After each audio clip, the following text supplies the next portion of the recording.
और अब बात करते हैं आपत्तिजनक बयानों के बाद लिए जाने वाले यू टर्न की। आपने बड़े बड़े लोगों को अपने बयानों और वादों पर यू टर्न लेते हुए देखा होगा, लेकिन आपने कभी सीबीआई डायरेक्टर को यू टर्न लेते हुए शायद नहीं देखा होगा। अक्सर सीबीआई डायरेक्टर के कारण दूसरों को यू टर्न लेना पड़ जाता है, लेकिन रंजीत सिन्हा पर उनका कल का बयान भारी पड़ गया।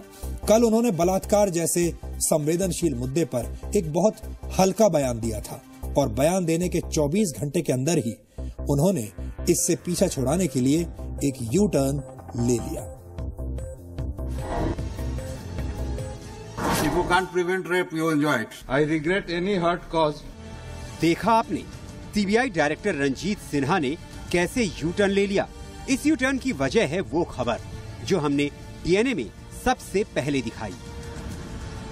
आज हम आपको एक बहुत ही आपत्तिजनक बयान दिखाने वाले हैं और ये बयान दिया है देश की सबसे बड़ी जांच एजेंसी सीबीआई के निदेशक रंजीत सिन्हा ने। ये ऐसा बयान है जिसे देश की कोई महिला बर्दाश्त नहीं कर सकती। ये सुनकर भी मन को ठेस नहीं पहुंचती, लेकिन घिन आती है। एक गलत बयान दिया उन्होंने और इनको शायद इसके लिए रिग्रेट करना पड़ेगा। I regret any hurt caused, as the same was inadvertent and unintended. ये वो रंजीत सिन्हा हैं जो देश की सबसे बड़ी जांच एजेंसी को चलाते हैं। बड़े मुद्दों पर अक्सर नो कमेंट कहकर निकल जाने वाले सिन्हा साहब को बोलने का मौका मिला तो जबान रुक नहीं सकी। सट्टेबाजी की तुलना रेप से कर देने वाले रंजीत सिन्हा को आज माफी मांगनी पड़ गई। The harm if we can have, if we legalize betting, and above all, do we have the enforcement agencies? You can't enforce it. It is like so. If you can't prevent rape, you enjoy it. I regret any hurt caused, as the same was inadvertent and unintended. I reiterate my deep sense of regard and respect for women and commitment to gender issues. Ranjit Sinha आज माफी मांगने पर मजबूर हो गए, क्योंकि कल हमने सबसे पहले डीएनए में ये खबर दिखाई थी और सवाल उठाया कि सार्वजनिक मंच से जिम्मेदार पदों पर बैठा व्यक्ति कैसे इस तरह की बात कर सकता है। वो तब जब बलात्कार जैसे संवेदनशील मुद्दे की बात हो। मैं एक महिला होने के नाते हमेशा याद रखूंगी कि उन्होंने एक हल्के अंदाज में इस प्रकार से टिप्पणी की। महिला संगठनों ने इस कमेंट पर रंजीत सिन्हा की जमकर खबर ली। महिला आयोग ने तो कह दिया कि माफी से काम नहीं चलेगा। उनको नोटिस जारी कर दिया। हम लोग सुमोटो कॉग्निजेंस ले रहे हैं और उसके बाद उनके इस्तीफे की मांग कर रहे हैं। उनको लिखेंगे कि आप अपना इस्तीफा दीजिए सरकार। ये बात सिर्फ सीबीआई डायरेक्टर के कमेंट की नहीं है, ये बात उस सोच की है जो इस देश में वक्त वक्त पर नेता, मंत्री, अफसर महिलाओं के बारे में अभद्र कमेंट देकर देश को शर्मिंदा करते रहते हैं। थोड़ी सी बात पड़ जाता है, कौन फर्जी है कौन सही है। ये पंचमाल है। মনে হচ্ছে আছে না হলে কখনো হঠাৎ হলে কোনো পলিটিক্যাল পার্টি কোনো লোকজন নেই, এত হাজার হাজার ছেলে মেয়ে হঠাৎ চলে। लेकिन इसी सोच को हमें बदलना है। सुपर पावर बनने जा रहे इंडिया में इस सोच की कोई जगह नहीं है। दिलीप तिवारी, जी मीडिया, दिल्ली। ये मुद्दा लगातार हम डीएनए में उठाते रहे हैं कि हमारे नेताओं को अपनी जुबान को लेकर कैसे सावधान रहना चाहिए। और अगर आप ध्यान से देखें तो अब देखिए हमारे देश में हो क्या रहा है। सीबीआई डायरेक्टर एक बयान देते हैं, अगले दिन उन्हें उस पर माफी मांगनी पड़ती है और प्रधानमंत्री पद के उम्मीदवार भी बयान देते हैं और फिर चुनाव आयोग का नोटिस उनके पास पहुंच जाता है, ये कहते हुए कि आप अपने भाषण में इस तरह की आपत्तिजनक बातें नहीं कह सकते। और जो बात हम लगातार उठा रहे हैं कि अपनी जुबान को लेकर ऐसे लोगों को सावधान रहना चाहिए, क्योंकि उनका एक एक शब्द, एक एक बयान देश के लिए मायने रखता है। वो करोड़ों लोगों के रोल मॉडल होते हैं। जब वो कुछ गलत बोलेंगे तो उसका असर उन करोड़ों लोगों पर पड़ता है जो कि उन्हें सुन रहे हैं या फिर देख रहे हैं। आज देश की राजनीति के दो ऐसे ही रोल मॉडल्स की चुनाव आयोग ने क्लास लगाई है, नरेंद्र मोदी और राहुल गांधी। एक प्रधानमंत्री पद के उम्मीदवार हैं और दूसरे प्रधानमंत्री पद के नेचुरल कैंडिडेट यानी स्वाभाविक उम्मीदवार हैं। नरेंद्र मोदी को आज चुनाव आयोग ने खूनी पंजे वाले बयान पर नोटिस भेजा। मोदी के इस बयान पर कांग्रेस ने चुनाव आयोग से शिकायत की थी। दूसरी तरफ आज चुनाव आयोग ने राहुल गांधी को उनके बयान के लिए चेतावनी भी दी है।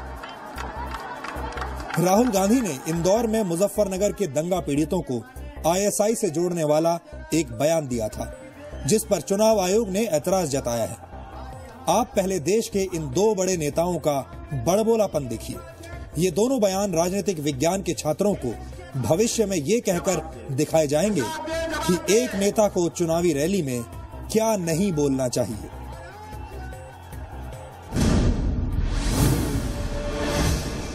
मेरे कमरे में, ऑफिस में एक पुलिस का अफसर आया, इंटेलिजेंस का, और मैंने उससे पूछा, भैया बताओ क्या हो रहा है? और वो कहता है कि राहुल जी, मैं आपको क्या बताऊं, मुजफ्फरनगर में जो आग लगी है, ऐसे 10-15 लड़के हैं, मुसलमान लड़के हैं, जिनके भाई बहनों को मारा गया है, और पाकिस्तान से लोग उनसे बात करना शुरू कर रहे हैं। पाकिस्तान की इंटेलिजेंस एजेंसी के लोग उन लड़कों से बात करना शुरू कर रहे हैं, और मैं उन बच्चों से बात कर रहा हूं, उनको कह रहा हूं, इनकी बातों में मत आओ। और इसलिए मैं चाहता हूं कि आप भारी मात्रा में मतदान करें, कमल निशान पर बटन दबाएं, और भाइयों बहनों, गलती से भी ये कुकर्म करने वाले पंजे को घुसने मत देना। तो आपने देखा कि एक भाषण में किसी भी बड़े नेता को क्या नहीं बोलना चाहिए। इन दोनों भाषणों को देखकर इस बात की सीख मिलती है। नरेंद्र मोदी ने खूनी पंजे वाला बयान छत्तीसगढ़ के राजनांदगांव में 7 नवंबर को दिया था। 9 नवंबर को कांग्रेस ने इस बयान की चुनाव आयोग से शिकायत की। ऐसा इसलिए भी हुआ कि बीजेपी ने सबसे पहले राहुल गांधी की चुनाव आयोग से शिकायत की थी। अब चुनाव आयोग ने मोदी से खूनी पंजे वाले बयान पर जवाब मांग लिया है। 3 दिन के अंदर यानी 16 नवंबर को शाम 5 बजे तक नरेंद्र मोदी को अपना जवाब चुनाव आयोग को भेजना है। मोदी को दिए गए चुनाव आयोग के नोटिस में लिखा है कि दूसरे राजनीतिक दलों की आलोचना सिर्फ उनकी नीतियों और योजनाओं, पिछले रिकॉर्ड्स और काम को लेकर होनी चाहिए। बिना जांच परख किए तथ्यों को गलत तरीके से पेश करना, आरोप लगाना ठीक नहीं है। इस तरह की आलोचना से बचना चाहिए। पहली नजर में आपका बयान आचार संहिता के प्रावधानों का उल्लंघन करता हुआ पाया गया। इसलिए आपको 16 नवंबर की शाम 5 बजे तक इसका जवाब देना है कि आपके खिलाफ कार्रवाई क्यों न की जाए। ये है इलेक्शन कमीशन का फरमान मोदी के नाम। चुनाव है, कुछ न कुछ वक्तव्य आएंगे, कुछ वक्तव्य शायद इलेक्शन कमीशन उस पर कुछ आपत्ति करें, चलेगा। आई थिंक अल्टीमेटली देखिए, it's a battle for the minds of the people, and I think that the ideology which was rejected by the people largely, the ideology of majoritism, the ideology of communal superiority of a large majority, that idea has been rejected by the country right from first election. Congress party कोशिश कर रही है कि एक cross case बना दो, और क्योंकि हमारे युवराज के खिलाफ केस हुआ है, इसलिए जो है वो मोदी जी के खिलाफ भी एक केस और एक शिकायत इलेक्शन कमीशन में डाल दो। अरे भाई, क्या आपके हाथ के पंजे के बारे में या कांग्रेस के पार्टी के बारे में किसी को बोलना अपराध है क्या? कांग्रेस का पंजा मोदी का पीछा नहीं छोड़ रहा है। पहले खूनी पंजे पर मोदी को नोटिस मिला और अब मोदी के खिलाफ कांग्रेस ने एक और शिकायत कर दी है। कांग्रेस ने यूपी के बहराइच में दिए एक बयान पर आपत्ति जताई है, जिसमें नरेंद्र मोदी ने कहा था कि उनके पीछे आतंकवादी संगठन इंडियन मुजाहिदीन के लोग लगा दिए जाते हैं। राहुल गांधी कुर्ते की बाह चढ़ाकर एंग्री यंग मैन बनकर हर मंच से नई राजनीति की बात करते हैं, लेकिन उनकी नई राजनीति को सबसे बड़ा सबक आज चुनाव आयोग ने दिया है। चुनाव आयोग ने राहुल गांधी के उस बयान पर नाखुशी जताई जिसमें उन्होंने मुजफ्फरनगर दंगा पीड़ितों को आईएसआई से जोड़ा था। चुनाव आयोग ने राहुल गांधी को सलाह दी है कि चुनाव प्रचार के दौरान सार्वजनिक बयानबाजी करने में वो और सावधानी बरते। ये बात भी सामने आई है कि राहुल गांधी ने चुनाव आयोग को जो जवाब भेजा था उससे आयोग संतुष्ट नहीं हुआ। राहुल गांधी ने जो जवाब भेजा था उसमें बीजेपी की वेबसाइट से कॉपी की गई कई बातों को शामिल किया गया था। सूत्रों के मुताबिक राहुल गांधी के जवाब में राष्ट्रीय स्वयंसेवक संघ के प्रमुख MS गोलवरकर और विनोबा भावे की बातचीत का उदाहरण दिया गया, जिसमें यह बताया गया था कि हिंदू और मुस्लिम किस तरह विचारों में अलग अलग हैं। राहुल गांधी ने गोलवरकर के शब्दों को ही उठाकर बीजेपी पर सांप्रदायिक होने का ठप्पा लगाने की कोशिश की। अब बीजेपी ने इस पूरे विवाद में गोलवरकर का नाम जोड़ने के लिए राहुल गांधी की खिंचाई की है। बीजेपी ने कहा है कि राहुल को गोलवरकर के बारे में ठीक से पढ़ना चाहिए। सिर्फ कोटेशन श्री गुरुजी गोलवालकर का ना दें, श्रद्धा से श्री गुरुजी गोलवालकर के पढ़ें और उनका मन समझें, और उसमें से आपको बहुत सारे विषय मिलेंगे जिससे आपका थिंकिंग में बेनिफिट होगी। आप इतिहास देख लीजिए, इससे पहले भी चुनाव हुए तो उनके कई मंत्री, कई पार्टी के वरिष्ठ नेता आदर्श चुनाव आचार संहिता का उल्लंघन करते रहे। चुनाव आयोग ने उस पर नोटिसेस दी, अनकंडीशनल अपॉलॉजी तक की। इसमें तो उन्होंने कोई अपॉलॉजी भी नहीं की, क्योंकि अब युवराज हैं, अगर अपॉलॉजी करेंगे तो कहीं न कहीं उनके सम्मान को चोट लगेगी कांग्रेस को।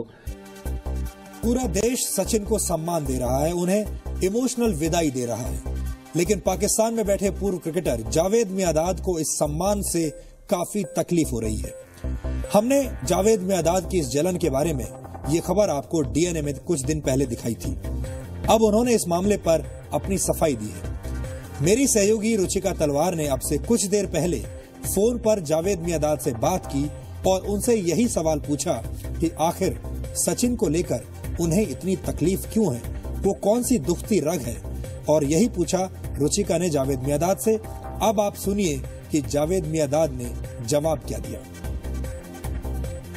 अभी पिछले दिनों एक कमेंट आया सचिन तेंदुलकर की रिटायरमेंट के बारे में कि इंडियन टीम अब उस स्टेज पर है कि उनकी रिटायरमेंट से उनको कोई बहुत ज्यादा मिस नहीं करेगा, कोई फर्क इतना खास नहीं पड़ेगा, क्योंकि उनकी जगह भरने के लिए और लड़के तैयार हो चुके हैं। एक न एक दिन प्लेयर ने तो जाना होता है जी। तो उसके ऊपर मैंने कहा था कि अगर एक न एक दिन तो प्लेयर ने जाना होता है, मगर ये बड़ी अच्छी बात है कि इस वक्त आप तेंदुलकर जाएंगे, मगर इंडिया के पास अभी लड़के हैं। तुम्हें प्रॉब्लम जब आती है कि एक बहुत अच्छा प्लेयर हो और वो ऐसे टाइम पे चले जाए जब टीम भी आपकी सेट ना हो, तो उसकी वजह से पूरी टीम जो है ना डिस्टर्ब हो जाती है और एकदम खड़ी नहीं होती। तो एक ना एक दिन तो बल्कि वो तो 2-4 साल पहले भी है ना ये सोच रहे थे छोड़ने का, मगर जितनी अचीवमेंट तेंदुलकर ने दी है वो मैं क्या उनकी जो क्रिकेट है वो खुद बोलती है, और डेफिनेटली उनकी जो क्रिकेट बोल रही है उनको कभी भी दुनिया में, not only in India, all over the world जो है, कभी इनकी परफॉर्मेंस को फरामोश या भूल नहीं सकते। तो सर आपने ये भी साथ में कहा था कि वो मेरी तरह ओवरस्टे कर गए, इसके बारे में कुछ बताएंगे? नहीं, मैंने कभी भी ये चीजें नहीं की है कि ओवर स्टे कर गए। मैंने कहा ये पहले भी जब मुझसे पूछते थे मैं कहता हूँ देखिए ये प्लेयर की अपनी जाती राय होती है, एक अपना उसका पर्सनल डिसीजन होता है कि आया वो खेलना चाहता है या नहीं खेलना चाहता। क्रिकेट में ये होता है कि जब तक आप परफॉर्म कर रहे हैं खेलते रहे। If you want to play until 50-60 क्यों, तो नंबर 1 जो है आपकी परफॉर्मेंस काउंट होती है, और परफॉर्मेंस ये होती है if you are 100% in every field, आपको रिटायर होने का कोई हक नहीं है। कोई रिटायरमेंट होने से कोई ऐसी बात नहीं है कि अचीवमेंट के आपको ये मिल जाएगा ये, मगर जब तक आप खिदमत कर सकते हैं और मेरिट जो चीजें की रिक्वायरमेंट है उसमें आप पूरा उतरते हैं, तो अब खेल सकते हैं। और छोड़ना या ना छोड़ना, रिटायरमेंट होना, ये प्लेयर की अपनी जाती राय होती है। और अब आपको एक और बड़ी खबर दिखाते हैं आज की। आज नीरा राडिया के कुख्यात टेप देश के सामने रिवाइंड हो गए।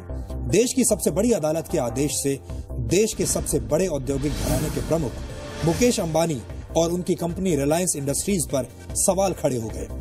सुप्रीम कोर्ट ने केंद्र सरकार और सीबीआई से पूछा है कि एक न्यूज कंपनी की खरीद के दौरान जानबूझकर अनियमितताएं क्यों बरती गई और इस मामले में आई केंद्र सरकार की agency serious fraud investigation office की एक गंभीर रिपोर्ट के बाद क्या कार्रवाई की गई। सरकार और सीबीआई को इस पर 2 दिसंबर तक जवाब देना है। सुप्रीम कोर्ट ने अदालत में याचिका दाखिल करने वाले रतन टाटा से भी जवाब मांगा है, जिन्होंने राडिया टेप्स को सार्वजनिक नहीं करने की मांग की थी।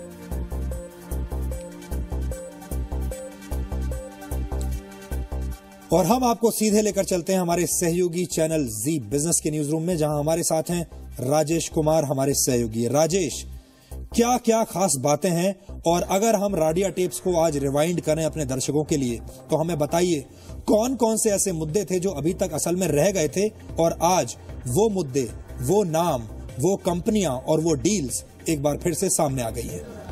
बिल्कुल, देखिए 17 अक्टूबर को सुप्रीम कोर्ट ने सीबीआई को डायरेक्शंस दिया था कि राडिया टेप के मामले में 8 मुद्दों को उन्होंने उठाया था, इस पर फिर से सीबीआई जांच करे।